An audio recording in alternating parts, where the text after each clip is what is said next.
Greetings. Assalamu alaikum. Shalom. Shiatamo. Peace to my gods and earths. Wagwan. Sakpase. Que pasa?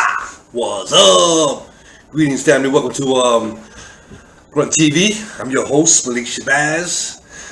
Before we begin, I just want to read a statement so everybody knows how we rolling, where I'm coming from. Before we begin, again, the sole purpose of this podcast is threefold. One, to use common sense, but nevertheless a scientific analysis decoding our current inverted reality within the context of racism, white supremacy, where the totality of life consists of order and chaos and constant conflict. Second, to arm young revolutionaries intellectually by providing them with another perspective to find solutions to this global and behemoth problem that we're all faced with living in an inverted reality. Lastly, to highlight books, grassroots organizations, poets, artists, and writers that use their artistic gifts not to befriend, celebrate, or uphold capitalism. No, but to destroy it, and not out of hate, but out of a profound love for peace and justice. And finally, don't forget to mash that like button and share this video. And Asante Sana, thank you for tuning in to GRUNT TV and from his headquarters at the House of Spirits. And in the event during this episode, should the cabin suddenly becomes depressurized, don't panic. Just place your mask over your face and breathe calmly. One love. Okay, now that we got that out of the way. All right, check this out. Again, the focus of this particular podcast is to analyze what's going on today within the context of racism, white supremacy, in an inverted reality. Okay, so now why is this important? It's important because I found that even good-meaning people, at least they come off as good-meaning people, genuinely good-meaning people, are trapped in this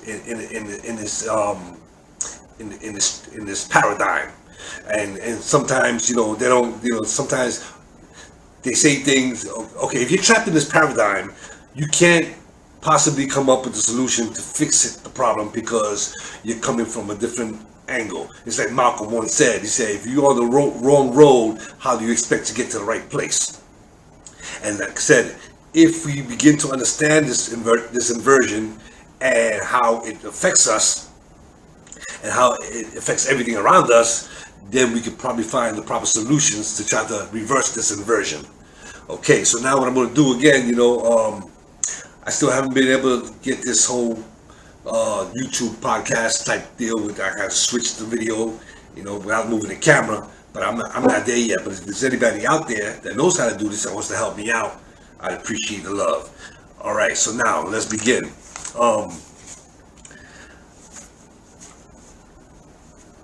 I will be dissecting this stuff using their own words, using their videos and their own words, And I want to begin. As a matter of fact, let me get this out of the way because I'm going to be switching the camera. But I want to begin with a gentleman by the name of Jeffrey Sachs. He's an economist. He's been around for like many years, doing work for like about 40 years, advising different countries on their economies and how to fix their economies and blah blah blah blah blah blah. So so now I've got this video where he's being interviewed. He's having a conversation with this other dude,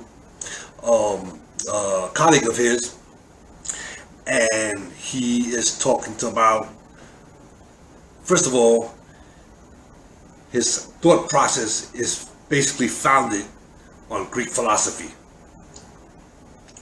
And he says something, and this is what I'm going to show you with the receipts how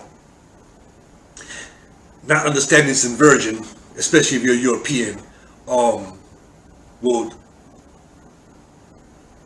eventually not be able to give you the proper solution, if I can say that. So now I'm gonna play this video, and then we're gonna come back and discuss. So if you give me a minute, so I can just move this camera. And again, I want to apologize for moving the camera, but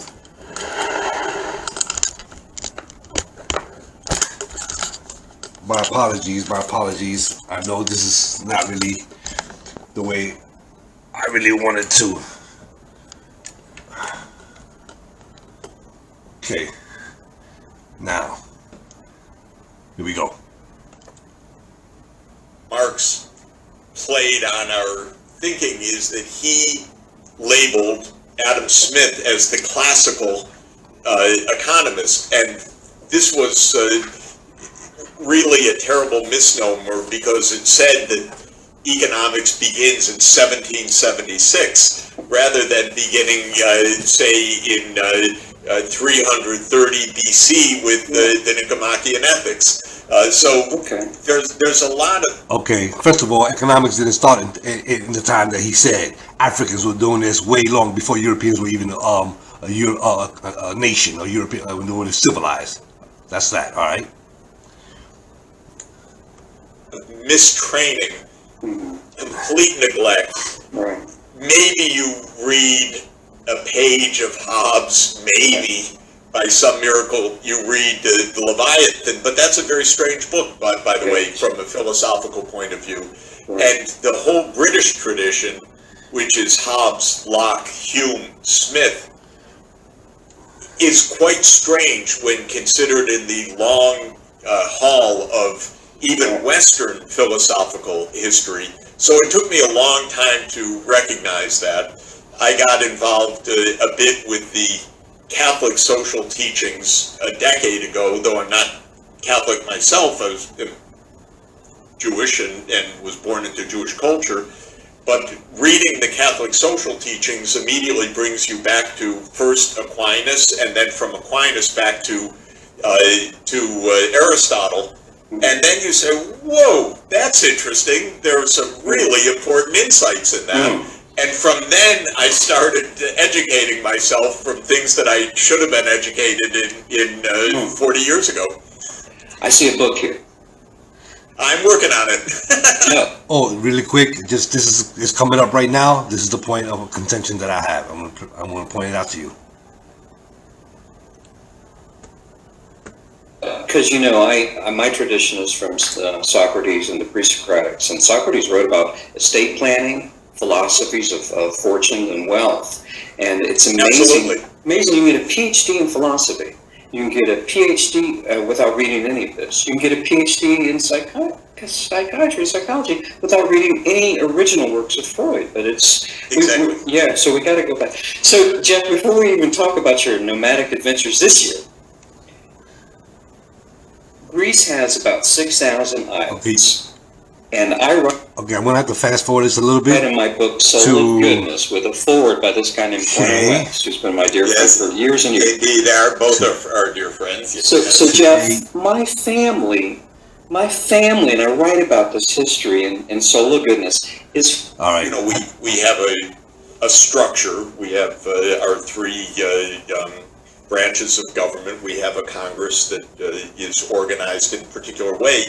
And around 50 years ago, it was really hacked by political campaign contributions and done a dirty trick by Lewis Powell, who was a corporate lawyer working with the Chamber of Commerce, who had...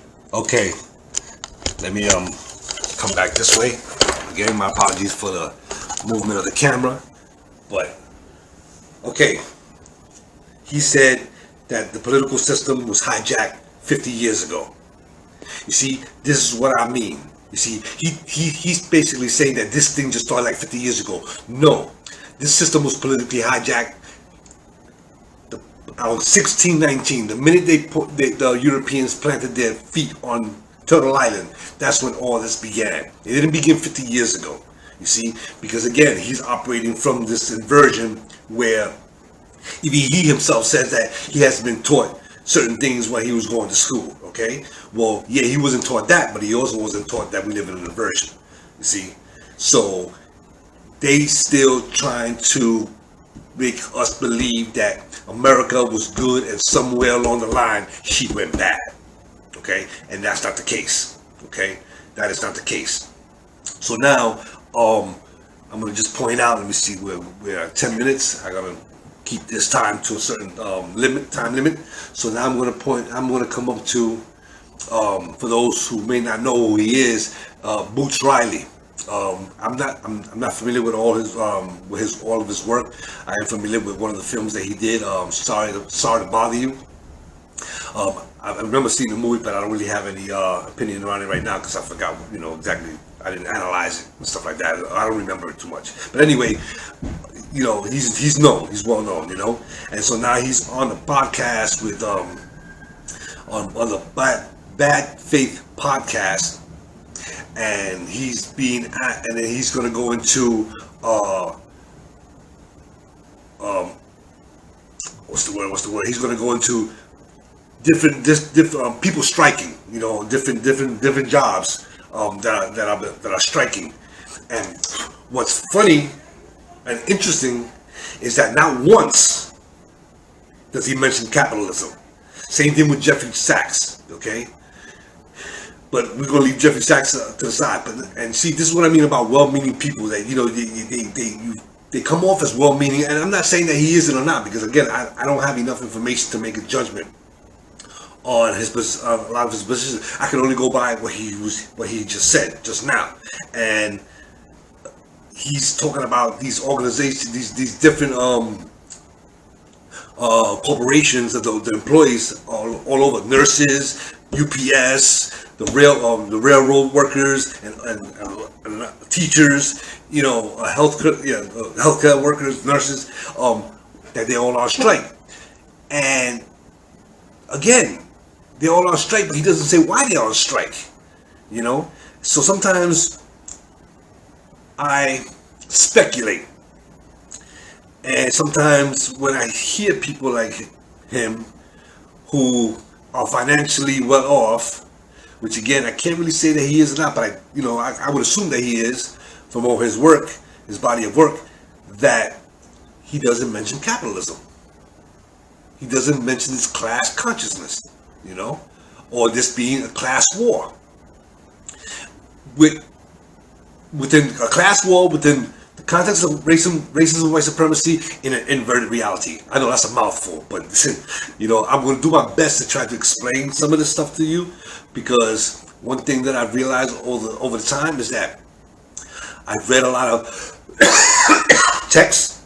Excuse me. I read a lot of texts by academics on a lot of these things, but you see, the thing about it is that young people that are 10 years old, from 10 to 15 and up, don't read these texts and don't read a lot of this stuff, So what I want to do is I try to take this information and just bring it down, like Malcolm said, I'm just trying to make it plain, okay? So now we're going to turn to Boots Riley.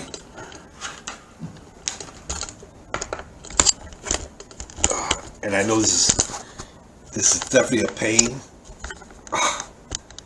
I know it's troublesome to do this like this. Okay, this is how I should do the other one. Just like this a little bit so you can see. All right, I'm going to talk behind the film, so we'll just take it from there. All right, I'm doing my best, but I'm going to do my best to try to improve this, so I don't have to be moving the camera back and forth. It would be helpful. It could be really different and transformative to have a president, or at least a senior political official, talking about those things and framing things in that way that is empowering to labor. And I think some of the left is frustrated that regardless of whether you're the president, even in the positions you're still in that are pretty mighty, there doesn't seem to have been as much of a validation of these strike movements, and that our political are less. And when they say the left, I'm still confused about what left they're talking about. Political spheres, you would have hoped. Principally, the choice of every progressive in the House, barring Rashida Tlaib, to vote to crush the rail strike in January was a big moment, a big disappointment moment for a lot of the left. And so here's the thing. Not that anything is in a vacuum, so everything is connected, but the reason that we are at this place right now where we've got, in the past 3 years, over 3,000 strikes and work stoppages that have happened. And the biggest, as you said, biggest strike wave since the 70s is not because we voted certain people in or failed to vote certain people in. Right. It has to do with, and you could back it up to a bunch of things that happened along the way, but in general, it has to do with movements that people have created. An intentional... Excuse me. Okay. Hold on. Did you just hear what he said? He said that these movements, he didn't even, all these strikes that have been taking place across the country, as he just pointed out, is because of capitalism. And he doesn't even mention that. Hold on, I'm going to turn the camera around. Oh, man. Oh, I'm so sorry that I have to keep doing this. Okay? I'm so sorry I have to keep doing this. I'm going to work on this because I'm frustrated trying to move this camera back and forth like this. Okay, now, again, I'm just going to let you just hear it one more time. Hold on. 3,000 strikes and work stoppages that have happened. And the biggest, as you said, biggest strike wave since the 70s is not because we voted certain people in or failed to vote certain people in. Right. It has to do with, and you could back it up to a bunch of things that happened along. You see what I mean? Like I said, okay, I want to say like this. If he's genuine in his heart that he really opposes all the stuff that's going on, fine, I can go with that.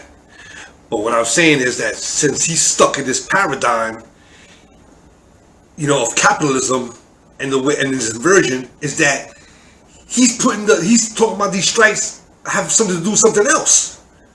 These strikes have to do with corporations like UPS, the railroad workers, nurses, and all this other stuff, and Amazon. It's because of capitalism. Because capitalism, the bosses of capitalism do not want to pay the workers. See? So instead of us trying to fight for Medicare for all or for unions to have more power, in the meantime, in between time, yes, we could probably do that, and I'm not opposed to that. But the end game has to be that we have to crush capitalism. That has to be the end game. Okay, because if we get Medicare for all tomorrow, right? The next day they'll take it away. Don't believe me? Look at abortion. 50 years abortion was legal. Now all of a sudden it's illegal. You see what I'm saying? This is what I'm saying about inversions. Okay? They may do that temporarily to calm the people down and give them something, so the bosses might be like, you know what? We're going to give you a little something, like they did UPS. We'll give you a little something. But you know what? Down the road, we're going to take it back. Because that's the nature of capitalism. Okay? It can never be trusted. And one of our great comrades and revolutionaries, Kwame Ture, formerly known as Stokely Carmichael, said that capitalism doesn't lie some of the time. It lies all of the time. Okay? So you got all these people, again, dancing around the answer because they don't want to put the answer out there. And maybe he don't want to put the answer out there because he's making money. Is it possible? I'm not sure. Again, I'm not trying to make any statements or come down on somebody when I don't have enough information. But my analysis is based around how sometimes when people come into money, like for example, Ice Cube, if you've seen his interviews that he's been given, that he has given in the past couple of months, not once he talks about capitalism. And in fact, when you make money like Ice Cube, and he was on the Piers Morgan show being interviewed, and Piers Morgan asked him about the police. Do you think the police, what do you think about the police? And he come up, blah, blah, blah, blah, blah, blah. What he should have said was the same thing I said on my album. Fuck the police. But you see, he can't say that now because he got money, and he don't want his money and his wealth and his homes and his material possessions to be taken away from him. Okay, so That's what I'm talking about. That's the kind of stuff I'm talking about. They want to dance around this shit about around, you know, this and this and that. You know, they come off hard, but like Khalid Muhammad said, Ice Cube melted in his hand. Because when Ice Cube found out that he was running with Khalid, and the system knocked on his door and said, "Yo, check this out. You really want to roll with Khalid? Because you can make a lot of money, but you gotta break ranks. You gotta cut him off. Cut him off, and we'll give you all the money you want. You know, and let you do all the films you want. You know. So don't be fooled by none of these cats. Ice Cube, Ice-T. Listen, I appreciate the music they did. You know what I'm saying, and whatever contribution they made to hip hop. But you know what? Once they got that bag, it's over. You don't want to hear nothing about about crushing capitalism, you know. So that's that. So now the next one I'm going to talk about, I'm going to point out is a podcast called by the Kim Iverson Show. She's got a podcast, and you know, and her too. Again, you know, like they say, see, they're not consistent because they don't understand that they're operating within an inversion. So now like I said, I consume these podcasts every day. I go from 2 to 3 hours every day, going through all these different podcasts, getting all the information, and trying to make and provide an analysis. And I've been watching her, and I recall her one time doing a podcast, and she said she was telling a story how she was talking to one of her family members in Philippines. I think she's Filipino. Anyway, I think she's Filipino. But anyway, she was talking to them. No, in Vietnam. Yeah, Vietnam. She's Vietnamese. And then she was telling a story on her podcast how she was talking to one of her family members in Vietnam, and then they were just talking regular chit chat, you know. And then it came up about the government like that, and her aunt, I think it was her aunt or family member on the other end said, "Listen, we can't talk about that because they could be listening to her." You know, and then the phone call had ended, and then she continues on how I don't want to live in a country where you. So wait a minute, you already live in a country that you can't speak. You see what I'm saying? So this inversion, it just muddies up your whole thought process, you know. And the reason I'm bringing her up is this. Because her and a lot of other people, you know, when the COVID-19 hit, and I tell you, word to life, word as my ancestors are my witness, the very first day that it was announced, that everybody started knowing about it, the very first day, the first thing that I said to myself, they created this in the lab and they released it on purpose. Okay? Now, what is my basis for making such a claim? Well, I'm going to give you the information. It's up to you to do the work. Okay? Because I'm not here to make you believe anything I say. I'll point out the information, and if you think I'm lying, do the work. Those who think I'm lying and don't want to do the work and all just with name calling, that's just infantile. I don't want to have nothing to do with them. But read Memorandum 200, written by Henry Kissinger in 1973 or 74, I believe. And in that memo, it states that the number one threat to the security of the United States is the overpopulation of the third world. Think about that for a minute.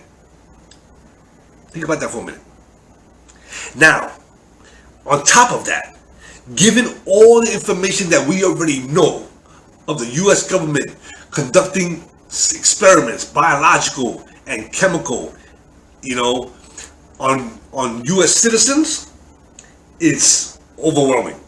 So now, knowing that they you know, they got there was an experiment that they did on the military, and I think I wrote it down somewhere. It was, I forgot the name of it, but anyway, when I look for it, I'll come to it. When I find it in my mess, anyway, we have documented history of all these different experiments, LSD, the CIA, and all that stuff. Now, given all that information and all that history, you want to tell that coronavirus was just it was an anomaly. It was out of the norm. This had nothing to do with being created. Really? Well, you can sell that. And now it's interesting because when I was watching this particular podcast last night, she says something that even myself, I wrote a 5-part series called Down the Rabbit Hole. That's how all this started. Like, that's how my book, basically all these essays that I wrote turned into a book. And one of the things that I said at the very beginning, I said, if people knew, I mean really knew, that this virus was created in a lab, as was already proven, and released, they say it was by accident, but I know it was on purpose. If people knew this, would they have acted differently? And I said to myself, absolutely. If the media was doing their job, which is, they're never going to do their job, because that's not what the media is there for. It's not there to report information and to check power. It's there to protect power, okay, and to lie for power. So in her talk on the thing, she's talking about this organization called the Eco Health Alliance. Okay, listen to the name, Eco Health Alliance. Sounds benign, right? Sounds sweet, sounds good, sounds like a feel-good statement. Eco Health Alliance, like we're really, But in her report, they got some families that are suing the Eco Health Alliance because they are claiming that they are responsible for creating and releasing this virus. Okay, now I'm going to go on to her, and then I'm going to go back on and talk, and then we're going to shut it down. Okay, here we go. All right, here we go. These attorneys said if we had known, because a lot of people say, well, okay, but you died of the virus, that's unfortunate, but maybe would you have died either way if it was released, if it was a natural virus or a lab leak virus, does it matter? Because you have to show in a case harm, and that the harm would not have happened had the person not done what they had done, right? So they say, well, if we had known the source of the origin of this virus and had not been misled that it was from a pangolin in a wet market, and rather we knew that it was a genetically manipulated virus and that the scientists involved were concealing that from our clients, the outcome could have been very different, is what they're saying. So that's a good thing to think about. Would it have been different? So they were telling us for that first, however long, definitely the first year, that it did not come from a lab. How dare you even think that? In fact, you were censored if you even dared utter that it came from a lab. They demanded that we believed it came from a pangolin in a wet market. Had they said it came from a lab, so just imagine this for a moment. It's the beginning of 2020. This virus is out there.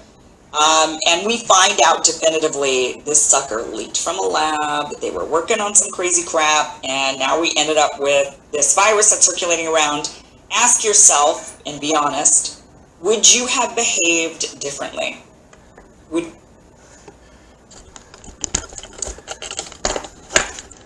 Okay. Good question. Would you have behaved differently? And I tell you the truth, yes. People would have, and now this is the part about the inversion. Now that we know this, we got all this information, right? We got all this information, and now that we know this, still nobody has went to prison. Nobody has been charged with a crime. How is that possible? How is it possible for us to have information that the virus was created in a lab and nobody goes to prison? Nobody goes to fucking prison. How is that possible? And I say it's possible because we live in an inverted society, and this inversion is the only place, this inverted reality is the only place where you can give a war criminal like Barack Obama, a Nobel Peace Prize. And it's the only place where the police can kill children in broad daylight and they become the victim, and the child is the perpetuator. The criminal. You see what I'm saying? That's what I mean by an inversion. And if you are trapped in this inversion, then you'll come up with like Boots Riley about, basically endorsing and supporting, Bernie Sanders prior to and when everything happened, you know. So you see, if you understand the inversion, you'd be like Bernie Sanders and all these motherfuckers out there. They ain't gonna do shit because their job is not to do shit. You see, part of this inversion is this: we got a body called Congress, right? But that is nothing but a show. There are the Congress is broken up into committees, and certain committees are the ones that have the real power. The rest of Congress, their job is to sit there and make it seem like they're doing something, give them a job to do nothing, you know, and pass laws that are created by the ones that control Congress, those particular committees, and they just sign them. And how do I know this? Because when what's his name, Fahrenheit 9/11 by Michael Moore, he interviewed a congressman, and he talked about the Patriot Act, which is something, I think it was like 1,500 pages, something like that, 2,000 pages, and that was released the day before, and the vote took place. Like I released it was released one day, 2,000 pages, and the next day it was up for a vote to make it law. And he asked him, "Well, did you read before you voted yes for this particular bill, for this law?" He said, "Oh no, we never read these bills." I was like, "What?" So basically, that tells you right there, they don't read this stuff. It's not their job to read their stuff. Their job is to pretend that they are a body of Congress and we have some kind of democracy. That's another thing. When the people say, "Oh, they hijacked our democracy," let me ask somebody out there, please answer this question. If we live in a democracy, when did it start? When did this democracy start? Because it sure as hell didn't start with the native peoples and the African peoples. No, when did it start? Okay, so that's the confusion and the inversion. We do not live in a democracy. We live in a dictatorship of one party with two names. Okay, that's it. You know, and if you look at this situation like that, then all your answers will be clear. You know, so like I said, when the virus came out, I knew automatically, and I'm not the only one. I'm not trying to pull my own horn. There are a lot of people. I got a friend of mine, IET Blues, who basically said the same thing. There are a lot of people out there that knew that, you know. But if you was to say that initially on the outset of the virus, when it was first released, you were called a conspiracy theorist. You were called a tinfoil maniac. You were a Chinese propagandist or whatever. But no. So we don't, and we know this now. Okay, and we know this now. So again, like I said, that's the situation. This is where I'm going to, from this point on is where I'm going to dissect this stuff, and I come with the receipts. Okay, I come with the receipts. So,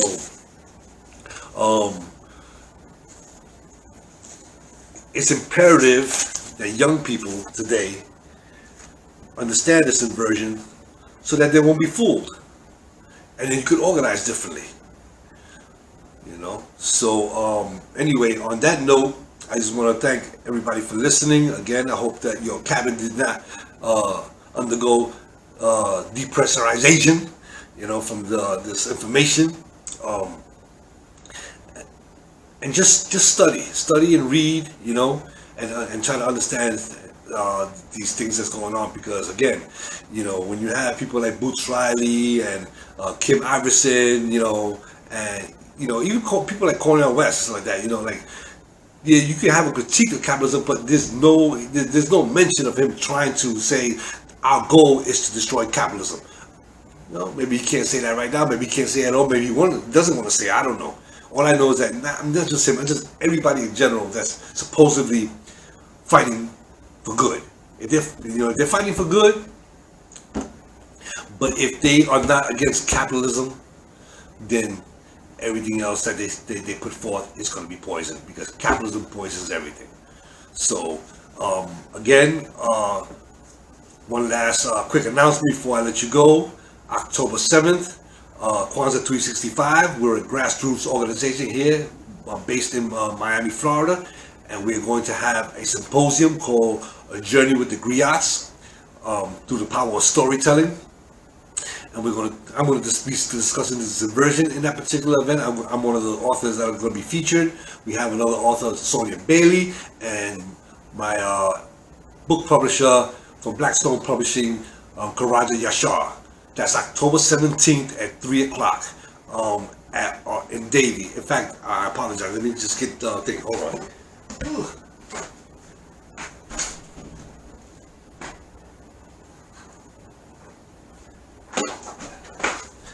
I should have been prepared, but I forgot to bring my thing. Here's the flyer. So it's October 7th, and it's located at the American Legion, Post 29, 806 Northwest 1st Street, Dania Beach, Florida 33004. Okay, and that's sponsored by Kwanzaa, and we have a few other sponsors. Okay, so check us out. It's going to be good. Come join us for some dinner and some discussion and some poetry, and help us promote peace and advance humanity, crush capitalism and destroy and the rise of socialism. So on that note, my family, peace and love, respect, and stay tuned for part 2. We'll be back soon on this Black channel. Peace.